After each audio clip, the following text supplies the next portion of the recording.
Zee 24 तास एक पाऊल पुढे। भ्रष्टाचाराविरोधात लढा देऊन देशात परिवर्तन घडवण्यासाठी अण्णा हजारे यांनी मोठं जन आंदोलन उभं केलं। मात्र या आंदोलनामध्ये देशात परिवर्तन होण्याआधी आंदोलनाच्या मंचावर परिवर्तन झालेलं दिसलं। अण्णांच्या बीव्हीजे आणि आयएसी या दोन्ही संघटनांमधील अंतर्गत वाद पुन्हा एकदा समोर आलाय। निमित्त होतं अण्णांच्या मुंबईतल्या आंदोलनाचं। गेली 1.5 वर्ष अण्णांच्या मुंबईतील आंदोलनाची जबाबदारी इंडिया अगेन्स्ट करप्शन ही संघटना घेत होती। मात्र मंगळवारी मुंबईत झालेलं आंदोलन हे अण्णा हजारे यांच्या जुन्या भ्रष्टाचार विरुद्ध जन आंदोलन समितीनं पार पाडलं।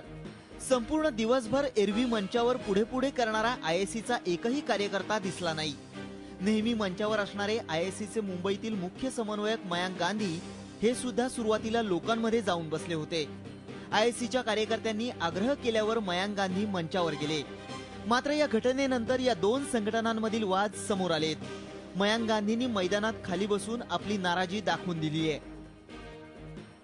अन्ना की पुरानी संस्था है, उन्होंने बहुत कार्यक्रम आयोजित किए हैं।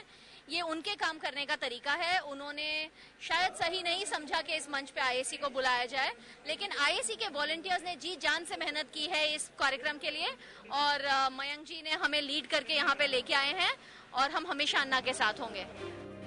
1993 साली अण्णा हजारे यांनी भ्रष्टाचाराविरोधात लढण्यासाठी जन आंदोलन समितीची सुरुवात केली। मात्र गेल्या काही दिवसात अण्णा दिल्लीला पोहोचल्यानंतर आयएसीनं अण्णांच्या आंदोलनाचा ताबा घेतला।